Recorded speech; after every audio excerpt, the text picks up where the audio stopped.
Caribbean सागर के बीच एक परिवार अपनी यॉट पर छुट्टियां मना रहा होता है। माँ जूलिया तैरने के लिए पानी में कूद जाती है। आराम करते समय उसे कुछ अजीब महसूस होता है, लेकिन क्योंकि आसपास कुछ दिखाई नहीं देता, वह सोचती है कि शायद उसका भ्रम होगा। कुछ सेकंड बाद वही अजीब एहसास फिर होता है। इस बार भी कुछ नजर नहीं आता, लेकिन अब वह घबरा जाती है और यॉट की तरफ तैरना शुरू करती है। तभी अचानक कोई उसकी टांग खींचने लगता है और वह मदद के लिए जोर जोर से चिल्लाने लगती है। उसकी बेटी कैसी हेडफोन लगाकर म्यूजिक सुन रही होती है, इसलिए उसे कुछ सुनाई नहीं देता। पति टॉम और बेटा बेन मछली पकड़ने में व्यस्त होते हैं। जूलिया पानी के ऊपर टिकने की कोशिश करती है, लेकिन मुंह में पानी जाने की वजह से चिल्लाना मुश्किल हो जाता है। थोड़ी देर बाद टॉम को एहसास होता है कि काफी देर से उसने जूलिया को नहीं देखा। वह यॉट पर उसे ढूंढता है और फिर अपनी पत्नी को खतरे में देख लेता है। वह बच्चों को बुलाता है, यॉट को उस तरफ ले जाता है और पानी में कूद जाता है। जल्दी से जूलिया तक पहुंचकर उसे संभालता है और यॉट की ओर तैरता है। बच्चे दोनों को ऊपर खींच लेते हैं। परिवार जूलिया को संभालता है, लेकिन जूलिया खुद को समझाती है कि शायद लहरों की वजह से ऐसा हुआ होगा। रात को सब मिलकर बेन का जन्मदिन मनाते हैं। कैसी को उसके बॉयफ्रेंड का कॉल आता है, तो वह लैपटॉप लेकर बाहर चली जाती है। वीडियो कॉल में उसका बॉयफ्रेंड दिखाता है कि शहर के ऊपर बड़े बड़े काले बादल छा गए हैं। कॉल ग्लिच होकर फ्रीज हो जाती है। कैसी यह बात परिवार को बताने आती है, लेकिन टॉम कहता है कि शायद जमीन से दूर होने की वजह से सिग्नल कमजोर है। तभी सबको एक आवाज सुनाई देती है। वे सब बाहर जाते हैं और देखते हैं कि व्हेल मछलियों का एक समूह गुजर रहा है। टॉम समझाता है कि व्हेल मछलियां हमेशा पृथ्वी के मैग्नेटिक फील्ड को फॉलो करती हैं, लेकिन जब तूफान आता है तो वे कंफ्यूज हो जाती हैं। अचानक यॉट जोर से हिलती है और बेन गिर जाता है। टॉम को चिंता होती है कि कहीं यॉट को नुकसान तो नहीं पहुंचा, इसलिए वह डाइव करके नीचे चेक करने चला जाता है। कुछ देर बाद वह सतह पर वापस आता है, लेकिन उसके कंधे पर एक बड़ा घाव होता है। जूलिया तुरंत उसका जख्म सीती है। टॉम बताता है कि पानी के अंदर उसे ऐसा लगा जैसे उसके पीछे कोई बहुत बड़ा जीव था, लेकिन जब उसने मुड़कर देखा तो प्रोपेलर से कट लग गया। वह कहता है कि जो भी चीज थी बहुत बड़ी थी। टॉम को यॉट पर काफी नुकसान दिखाई देता है, इसलिए उन्हें मदद बुलानी पड़ती है। जूलिया बार बार रेडियो पर कोशिश करती है। कैसी फोन पर सिग्नल ढूंढती है, लेकिन कुछ भी काम नहीं करता। तभी कैसी को एक अजीब सा जीव दिखाई देता है और वह चिल्ला उठती है, लेकिन वह तो बस बेन होता है जो मास्क पहनकर मजाक कर रहा होता है। कुछ देर बाद यॉट पूरी तरह बंद हो जाती है और समुद्र के बीच में फंस जाती है। जूलिया रेडियो में एक आवाज सुनती है, लेकिन आवाज इतनी खराब होती है कि उसे कुछ समझ नहीं आता।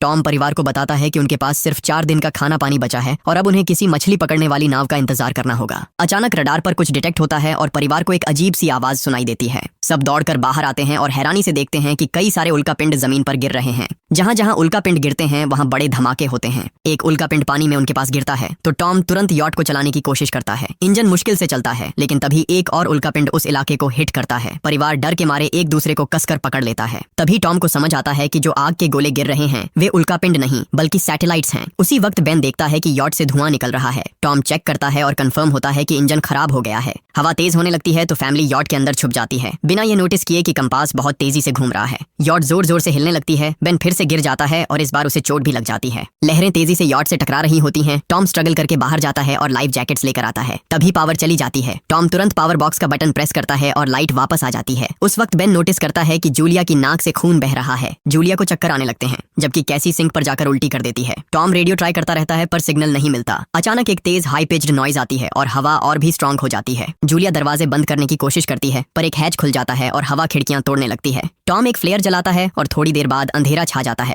अगली सुबह फैमिली शॉक में उठती है कि वो स्टॉर्म से बच गए हैं, लेकिन यॉट आधी तबाह हो गई होती है। जब वो बाहर आते हैं तो देखते हैं कि समुद्र का पानी गायब हो गया है और यॉट अब जमीन पर अटकी है। सब ये देखकर शॉक में आ जाते हैं। कैसी सिग्नल चेक करती है पर नेटवर्क बिल्कुल डाउन होता है। बेन 2 मरे हुए केकड़ों से खेलने लगता है। टॉम कंपास चेक करता है और देखता है कि वो उल्टा हो गया है। ये आखिरी बार 7 लाख साल पहले हुआ था। कैसी को लगता है कि उसका बॉयफ्रेंड मर गया होगा और वो टूट जाती है। जब जूलिया उसे समझाने आती है तो कैसी उसे दूर कर देती है और छुपने चली जाती है। जूलिया और टॉम बची हुई सप्लाईज देखते हैं। बेन अपने बर्थडे बलून्स एक पत्थर से बांध देता है ताकि शायद कोई बचा हुआ सर्वाइवर देख ले। टॉम फिर रेडियो ट्राई करता है और इस बार एक आदमी से कनेक्शन हो जाता है। उसका नाम नाव होता है और वो एक सबमरीन का कैप्टन होता है। उसकी सबमरीन भी लैंड पर अटक गई है। वो कंफर्म करता है कि मैग्नेटिक पोल्स रिवर्स हो गए हैं, इसलिए ओशन पीछे हट गया है और जमीन डूब गई है। वो कहता है कि उसने अभी तक और सर्वाइवर्स नहीं देखे और कम्युनिकेशन सिस्टम्स बिल्कुल डाउन हो गए हैं। वो मजीद ये भी कहता है कि पोल्स फिर रिवर्स होंगे और शायद एक हफ्ते में समुद्र वापस आ जाएगा। वो फैमिली को वार्न करता है कि जितना हो सके ऊंची जगह चढ़ जाओ, क्योंकि जब पानी वापस आएगा तो वो बहुत खतरनाक होगा। वो बोलता है उसका पार्टनर क्रैश में मारा गया और सबमरीन में बस 3 लोगों की ही जगह है। जूलिया और टॉम उससे कहते हैं कि प्लीज हमारे बच्चों को बचा लो। वो उन्हें अपने कोऑर्डिनेट्स दे देता है। टॉम कैलकुलेट करता है कि सबमरीन तक पहुंचने में 2-3 दिन लगेंगे। वो फैमिली से कहता है आज रात अच्छे से आराम कर लो, कल सुबह हम निकलेंगे। अगली सुबह फैमिली सामान पैक कर रही होती है। तभी टॉम को पास में कुछ हिलता हुआ दिखता है। वो एक लंगड़ा आदमी होता है जिसके हाथ में हार्पून होती है और साथ में एक कुत्ता लगातार भौंक रहा होता है।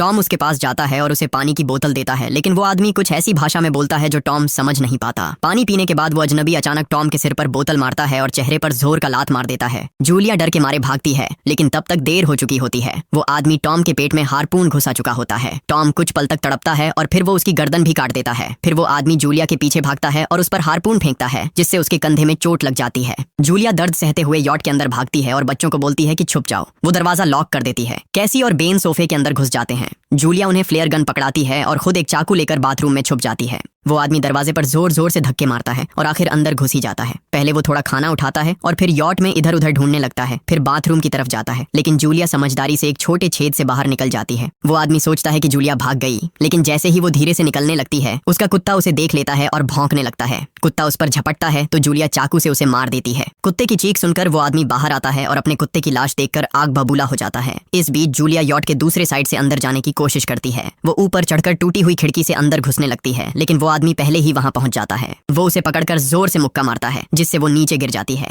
जूलिया फर्नीचर पकड़कर बचने की कोशिश करती है, लेकिन वो आदमी उसे लात मारकर दूर फेंक देता है। फिर वो उसकी कलाई पर पैर रख देता है ताकि वो चाकू छोड़ दे, और फिर उसके बाल पकड़कर उसका चेहरा जमीन पर दे मारता है और सोफे पर फेंक कर उसका गला दबाने लगता है। बच्चे ये सब कुछ देख रहे होते हैं। कैसी बाहर निकलकर फ्लेयर गन चलाती है जो सीधा उस आदमी को लगती है। वो जल उठता है और यॉट में आग फैलने लगती है। बच्चे तुरंत भाग जाते हैं, लेकिन जूलिया वापस आती है। वो उसे एक किक मारकर गिराती है, मैप और बैग उठाती है और वहां से भाग जाती है। बेन और कैसी अपने पापा के पास जाकर रोने लगते हैं। जूलिया भी उनके साथ बैठ जाती है और तीनों मिलकर आंसुओं के साथ टॉम को आखिरी अलविदा कहते हैं। तभी वो डरावना आदमी फिर यॉट से बाहर निकल आता है तो फैमिली फिर से भागने लगती है। कुछ ही देर में यॉट एक बड़े धमाके के साथ उड़ जाती है। थोड़ी दूर चलने के बाद वो लोग एक छोटे से झरने के पास रुकते हैं ताकि थोड़ा आराम कर सकें। कैसी सोचती है कि शायद वो पागल आदमी उनके पास गुब्बारे देखकर आया था। ये सुनकर बेन खुद को कसूरवार मानने लगता है। जूलिया उसे समझाती है कि इसमें उसकी कोई गलती नहीं थी और सबको आगे बढ़ने को कहती है, क्योंकि वो आदमी अभी भी उनके पीछे है। रास्ते में एक छोटे तालाब के पास बेन एक मरी हुई हैमरहेड शार्क देखकर हैरान रह जाता है। तभी जूलिया नोटिस करती है कि वो आदमी फिर उनके करीब पहुंचने वाला है। सब लोग दौड़ पड़ते हैं और एक रेत के टीले से नीचे गिर जाते हैं, जहां उन्हें जहरीला कचरा दिखाई देता है। फैमिली सावधानी से उसे पार करती है और लगता है कि उन्होंने उस आदमी से पीछा छुड़ा लिया है। चलते चलते उन्हें बड़े बड़े मरे हुए सी एनिमल्स और समुद्र के नीचे जमा हुआ सारा प्लास्टिक दिखने लगता है। बेन धीरे धीरे चलने लगता है तो जूलिया समझ जाती है कि वो डिहाइड्रेशन के करीब है। वो सबको रुकने को कहती है। जब वो पानी की बोतल देखती है तो उसे झटका लगता है। बोतल में पानी लगभग खत्म हो चुका होता है। कैसी को एहसास होता है कि शायद उसने बोतल ठीक से बंद नहीं की थी। जूलिया गुस्से में चिल्लाती है कि उसकी लापरवाही की वजह से पानी खत्म हो गया। कैसी जवाब देती है, क्या फर्क पड़ता है, वैसे भी हम बचने वाले नहीं हैं। दोनों के बीच लंबी बहस होती है, फिर भी फैमिली आगे चलती रहती है। कुछ देर बाद उन्हें एक क्रैश हुआ प्लेन मिलता है। अंदर कुछ हिलता डुलता देख सब डर जाते हैं, लेकिन वो सिर्फ कुछ पक्षी होते हैं। फैमिली तय करती है कि रात यहीं प्लेन के अंदर गुजारेंगे। वो थोड़ा सा स्नैक शेयर करते हैं और जूलिया को टॉम की जैकेट में एक फैमिली फोटो मिलती है, जिसे देखकर उसका दिल टूट जाता है। कैसी पूछती है, मॉम आप और डैड की लव स्टोरी क्या थी? जूलिया मुस्कुराकर बताती है, टॉम हॉस्पिटल में मेरा पेशेंट था। फिर एक दिन उसने फूल और एक प्यारी सी कविता देकर अपना प्यार जताया था। रात के बीच में कैसी प्लेन से बाहर जाती है। तभी वो डरावना आदमी उसे पीछे से पकड़ने की कोशिश करता है, लेकिन जूलिया अचानक पीछे से उस पर टूट पड़ती है और बार बार चाकू से वार करके उसे मार देती है। कैसी अपनी माँ को गले लगाकर शांत करती है। अगली सुबह उस आदमी की लाश पर कीड़े गुंड पड़े होते हैं।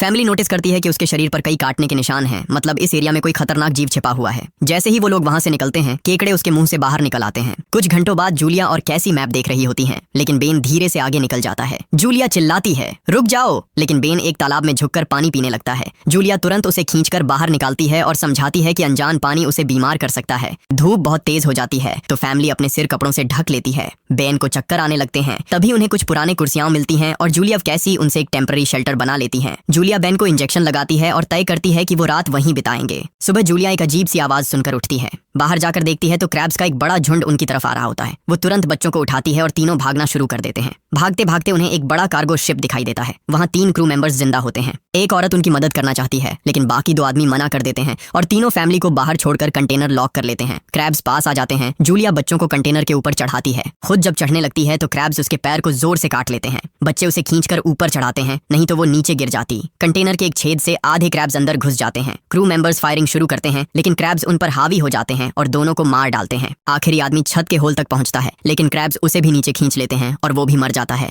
जूलिया अपने जख्म पर पट्टी बांधती है और बेहोश हो जाती है। कुछ देर बाद जब वो उठती है तो खुद को रेत के तूफान के बीच अकेली पाती है। वो घबराकर बच्चों को ढूंढने लगती है। एक मरी हुई औरत का हथियार उठाती है और जोर जोर से चिल्लाती है। कैसी उसकी आवाज सुनकर लौट आती है और बताती है कि वो और बेन मदद ढूंढने गए थे, लेकिन कोई नहीं मिला। फिर दोनों बेन से मिलते हैं, जिसे एक खुला कंटेनर मिलता है जहाँ वो तूफान खत्म होने तक रुक सकते हैं। जूलिया टॉम का लाइटर निकालती है और अपने जख्म को जलाकर बंद करती है, जो बेहद दर्दनाक होता है। तूफान थमने के बाद उन्हें एक और कंटेनर मिलता है जिसमें बहुत सारी पानी की बोतलें होती हैं। बॉडीज चेक करते वक्त उन्हें एक रेडियो और एक गन भी मिलती है। जूलिया नाव से संपर्क करती है और बताती है कि मैप खो गया है। इस पर नाव बताता है कि उन पर आर्थ्रोपॉड्स ने हमला किया था, वो अबिस के जीव हैं जो ऑक्सीजन की वजह से पूरी तरह पागल हो चुके हैं। अब नाव फैमिली को जल्दी करने को बोलता है क्योंकि उसके इंस्ट्रूमेंट्स ने कैलकुलेट किया है कि समुद्र उम्मीद से ज्यादा जल्दी वापस आएगा और उनके पास सिर्फ कुछ घंटे बचे हैं। वो एक फ्लेयर शूट करता है और फैमिली उस दिशा में चलना शुरू करती है। लंबी वॉक के बाद फैमिली को एक टूटा हुआ टॉयलेट मिलता है जिसमें बेन पेशाब करता है। अब वो लोग आखिरकार सबमरीन को पास ही देख लेते हैं, लेकिन वहां पहुंचने के लिए उन्हें एक बड़ा चट्टानी रास्ता पार करना होगा। जैसे ही वो रास्ते से गुजरते हैं, दीवारें हिलने लगती हैं और पत्थर गिरने लगते हैं, जिससे एक भयानक रॉक स्लाइड हो जाता है।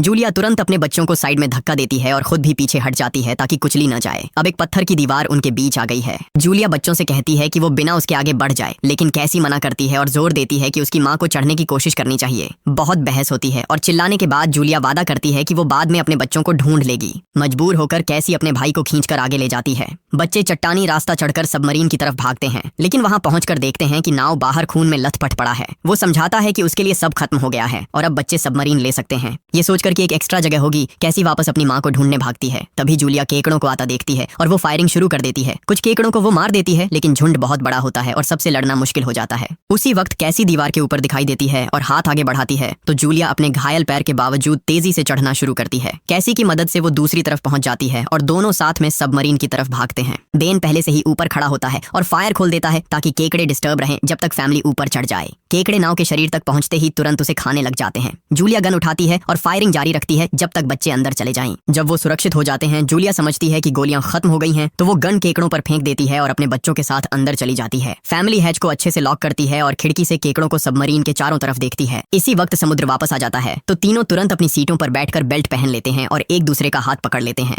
तेज लहरें सबमरीन को जोर जोर से इधर उधर फेंकना शुरू कर देती हैं, जिससे जूलिया को पूरी जर्नी के विजन दिखने लगते हैं और कैसी उल्टी कर देती है। जल्दी ही वो हाई पिच आवाज वापस आती है और फैमिली बेहोश हो जाती है। कुछ देर बाद जूलिया और बच्चे होश में आते हैं और खुद को जिंदा देखकर खुश होते हैं। वो हैच अनलॉक करके बाहर निकलते हैं और देखते हैं कि लहरों ने सबमरीन को एक तबाह शहर में गिरा दिया है। यानी अब जिंदा रहने और नया जीवन शुरू करने की उम्मीद है। और यहीं पर फिल्म खत्म होती है। चैनल को सब्सक्राइब करना न भूलें और बेल आइकन जरूर दबाएं ताकि आपको ऐसे ही मजेदार वीडियो मिलते रहें। देखने के लिए धन्यवाद।